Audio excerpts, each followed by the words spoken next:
IVM.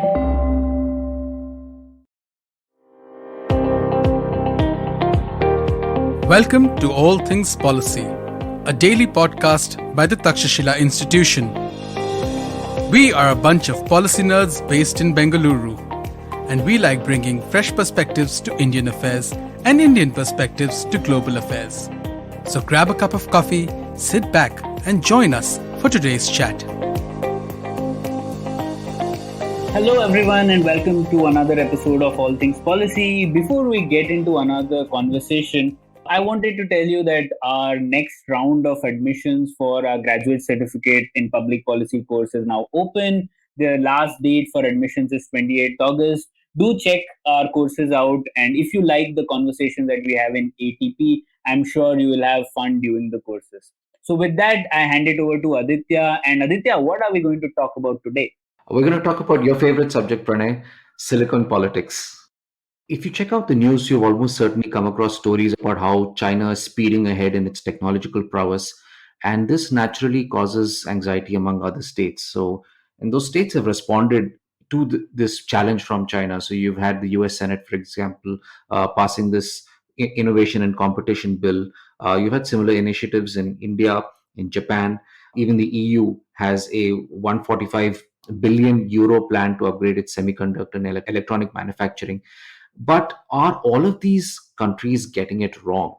Is this really the way to go about this? And is it really going to succeed? I'm joined today by my colleague, Pranay. Pranay has, as many of you may know, has really been thinking deeply about this subject. So, firstly, welcome, Pranay. And I want to ask you, you believe that all of these countries, as well as the EU, are getting this wrong.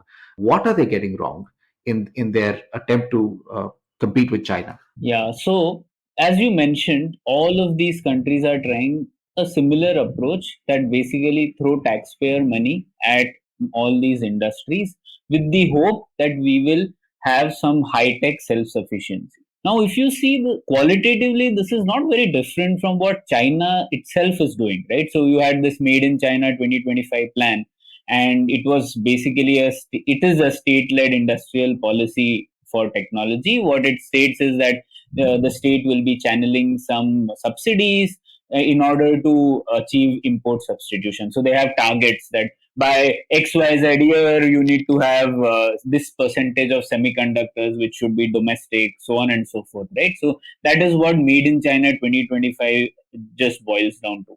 Now, if you look at it closely, all these other democracies, now there's a cat being set amongst the pigeons because of what China is doing. And in return, all countries are trying exactly the same thing which Made in China is doing. Now, one may argue that, okay, China, some of the policies that they are doing are WTO compliant, some of aren't compliant, so on and so forth. So there is some minor difference on that count. But essentially, the strategy of all countries is, even in response to China, is same, that give more and more subsidies, and hopefully we will achieve high tech self sufficiency, right? So that is what I think we are getting it wrong, because it is not utilizing the comparative advantage that all these other countries have. And the essential comparative advantage that all these countries have, that they can actually work with each other, whereas China just has Russia and a few other players in the technology space, right? So if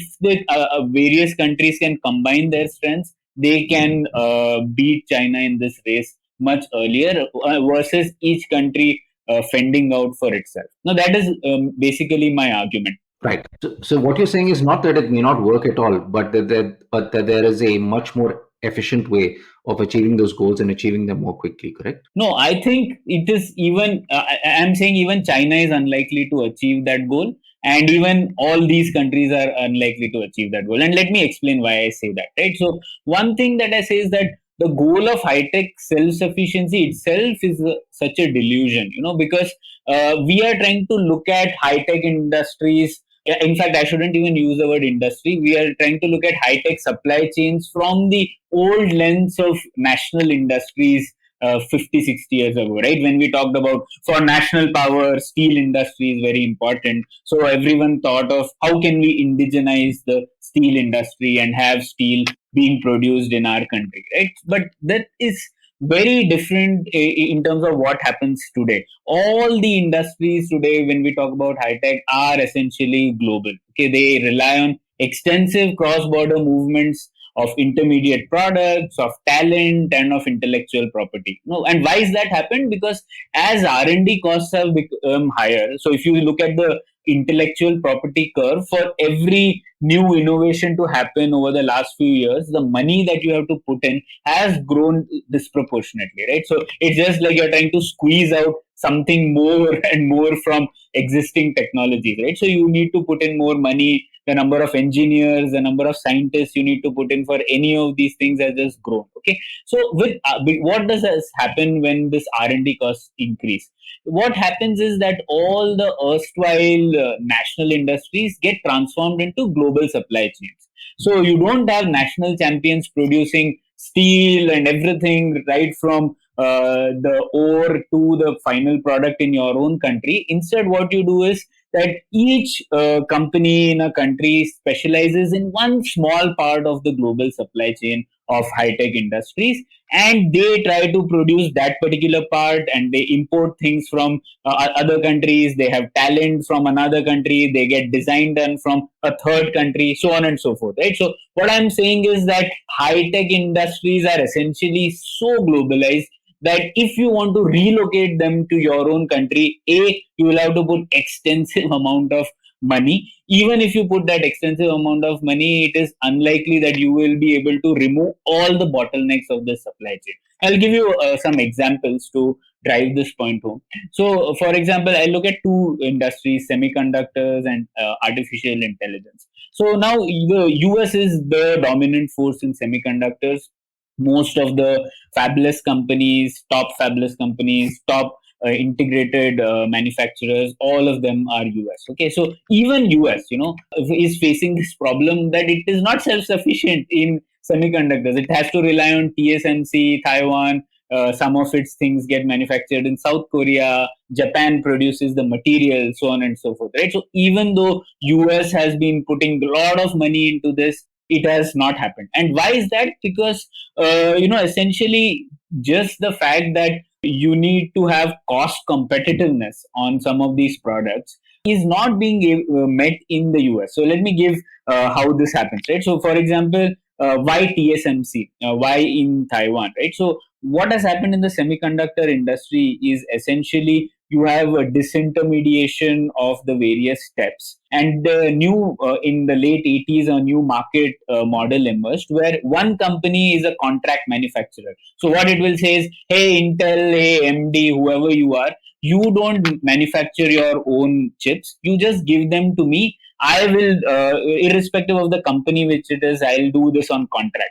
Now this is very important for the semiconductor industry to take off, because what happened is all these other companies which were doing the design were liberated from making huge investments in having their own fabs. And that is very important because you need $12 billion now to have your own fab, right? So what happened is that you make Taiwan, TSMC, for example, makes profit because it is willing to do huge number of chips for many different companies in a short amount of time, right? So the investment that they are making of $12 billion is recouped because they are doing manufacturing for so many different companies, versus you as Intel or as AMD having your own fab.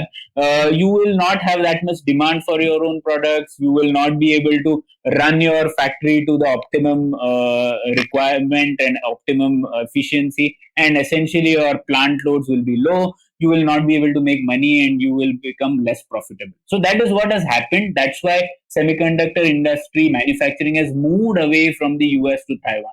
Now US can put in a lot of money again, but it is not, it won't be able to make it remunerable at all nodes of this particular industry, right? So similarly, a lot of manufacturing materials happen in Japan, and Japanese companies have got a comparative advantage that they're really good in it. They have dominance in many parts of these materials, and now it is very difficult for US to again gain a competitive advantage on it all of a sudden. Again, it will have to put a lot of tax money with no guaranteed point of success. A third point of failure is just these printed circuit boards. So US has been putting a lot of money to get printed circuit board manufacturing relocated in their country. But again, it's such a low cost game. It is a game of volume, so you need to produce in really huge volumes to make some money out of it, which at US costs is just not feasible, right? So even if you put money right now, you will have to keep putting that money year on year, divert it from your other developmental goals, and even then, what I say is self-sufficiency is unlikely. You will still have a dependency on another. Yeah, and what's also interesting is you've talked about material, right? And it's hard for me to imagine how China is going to basically integrate all of these entire supply chains domestically. It just doesn't sound feasible. The other thing that's interesting is people. Can China, for example, get all the people it needs to work in fields like this? Right. Yeah, that's an important question because, as I said, high tech industries also rely on heavy movement, cross border movements of talent, and that is really essential to it. So, just to give some stats, for example, Macro Polo, they had done a research on artificial intelligence top tier research. And who are the people who are doing this kind of research, right? And they noted that half of all top tier AI researchers are actually immigrants or foreign nationals who are working in another country, right? So just look at this number. So when we talk about self sufficiency, how are you going to have self sufficiency when the top tier people that you need to do any kind of groundbreaking work are essentially people from all over the globe, right? So and some of these people will take the knowledge gained home to their own native countries. They will have their own setup there, etc. Right. So, in one way, we can say to be self-sufficient, you have to be a citizen of my country only. But if you do that, you immediately close your doors to the cutting-edge research, which requires collaboration at a global scale. Right. So that's why I again say this high-tech self-sufficiency is really a delusion, and we should not even be aiming for that. Right. But if high-tech self-sufficiency is not the solution, so what can democracies do? What are the options they have in front of them? Right. So as I started with by saying, Aditya, that you don't need to copy what your adversary is doing, right? So China is doing things because it has no other option, as in it does not have a lot of extensive countries in its sort of sphere of influence on the technology sphere, right? But the other democracies do have, and I would reframe high tech self sufficiency and indigenization in a very different way. Instead, democracies should have two strategic goals. Okay, the primary strategic goal should be to build enough redundancy in the global supply chains such that China dominates no part. Right, so you shouldn't have China as the only supplier for anything in the high tech sector. Right, so you want to remove that dominance. Second, you build enough collective expertise in all aspects of the technology supply chain so as to outpace China, right? So together you need to have enough collective expertise in all the steps of any technology supply chain, right? So now if you look at it as these two goals, neither of these two goals require self-sufficiency. It doesn't mean that everything needs to be done in US, all the things that need to be done separately in India or in Europe, etc. Right? In fact, the only way you can achieve these two goals is if these countries can have multilateral strategic cooperation on these fronts, right? So because the industry is already global, instead of you trying to make your industry self-sufficient, just make your cooperation global, right? So and it might sound like a very utopian thing, but I will boil it down to three things that countries can do right now, right? So for example, one, think in terms of multilateral tech ecosystems instead of national indigenization. So one very possible thing that countries can do is build consortiums. For example, you can have semiconductor fab consortiums. You don't need all the nodes to be manufactured in one country, right? Why is it a 65 nanometer fab, for example, might not be remunerative in the US, but it might be remunerative in a place like India, right? So you can have some of those fabs in India. Some of the more advanced cutting edge nodes can be in the US or in a third country, whatever, right? So you basically have consortiums which look at trying to build redundancy across all your countries, not just thinking of one country as such, right? So what that will help in is that you won't have to duplicate efforts. Countries will build ecosystems at all stages. And third, not only will this be cost efficient, there will be a geographic diversification which will make the supply chains all resilient, right? So God forbid if there is another pandemic which happens in one more place, you don't want again the same things that happened right now, no? So if you have these supply chains diversified across many countries, you can tap onto, let's say, companies can tap onto fabs in India, and India can tap onto fabs in the US. So it is a more resilient ecosystem.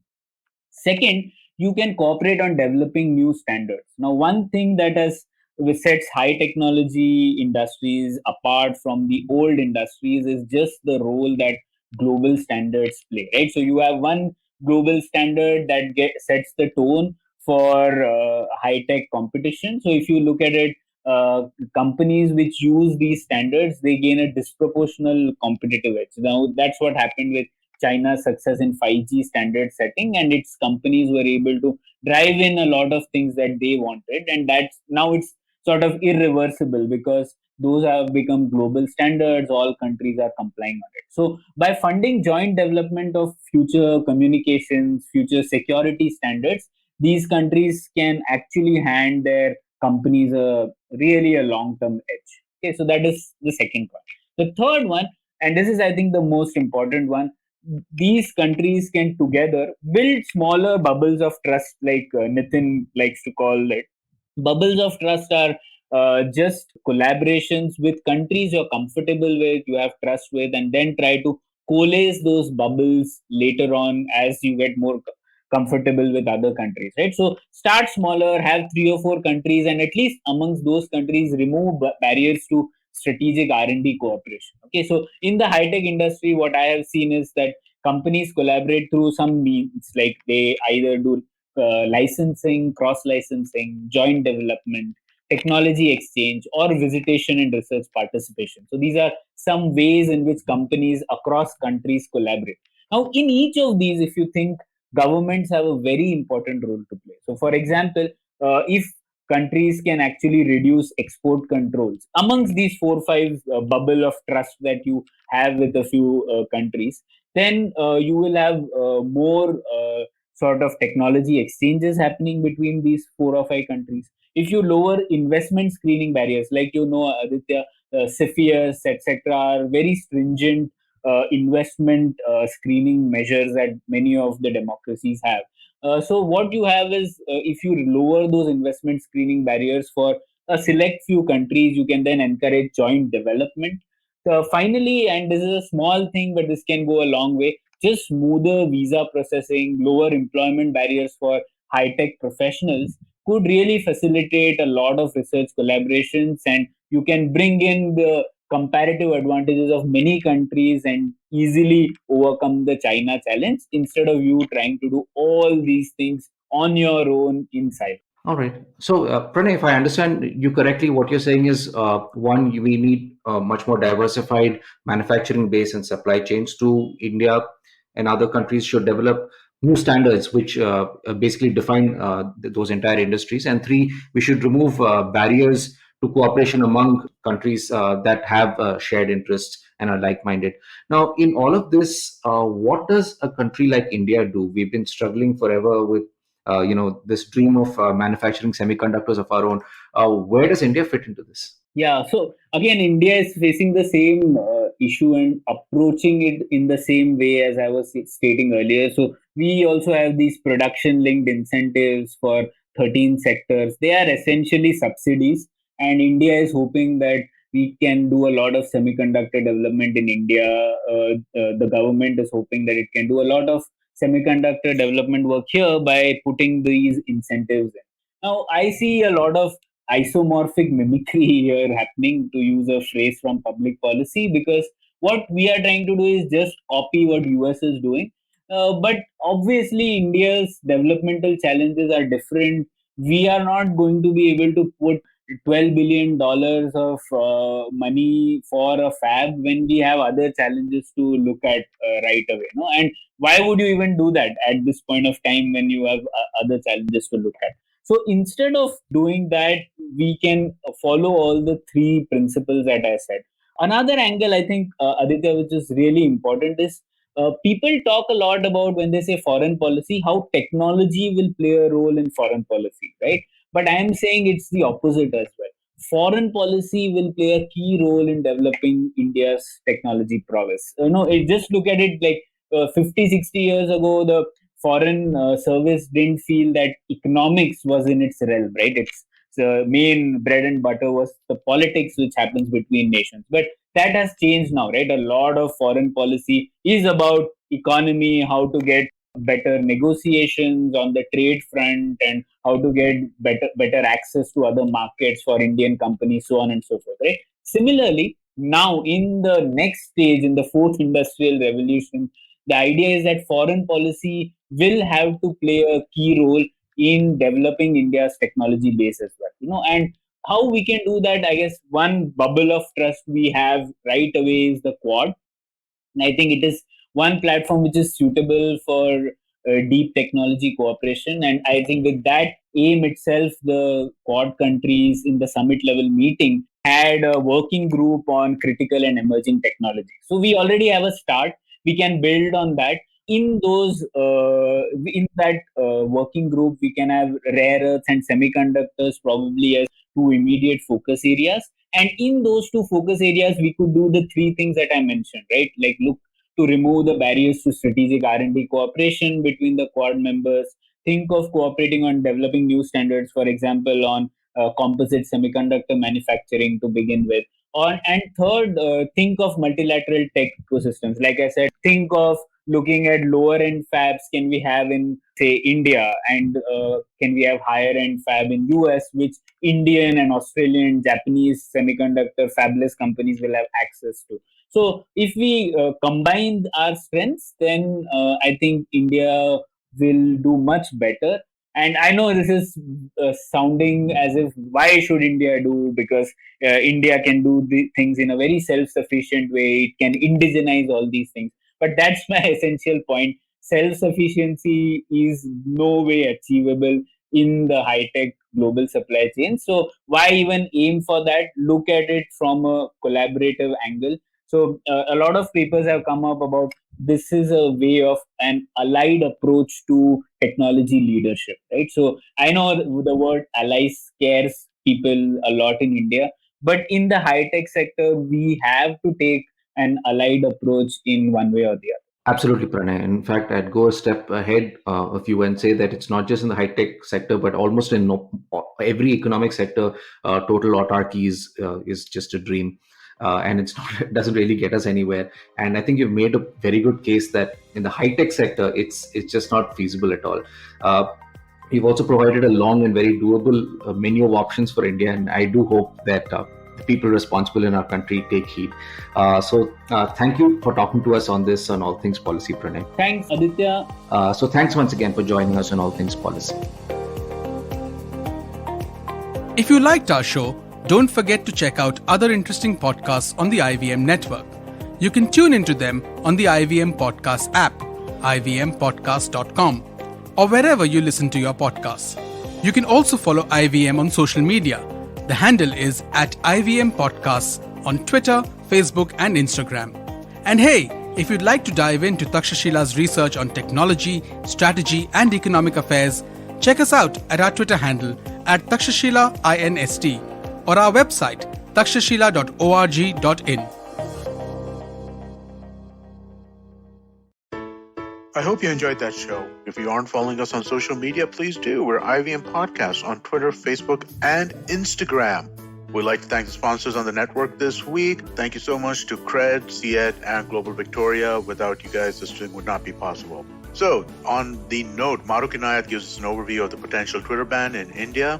On This Round is on me. Gauri Devi Dayal was joined by actor-producer Purna Jagannathan to talk about her career in Bollywood, Hollywood and theatre. She talks about the upcoming season of the show Never Have I Ever. On Cyrus Says, we had legendary musician Usha Uttup. She took us through her journey and shared her experiences as the unconventional musician.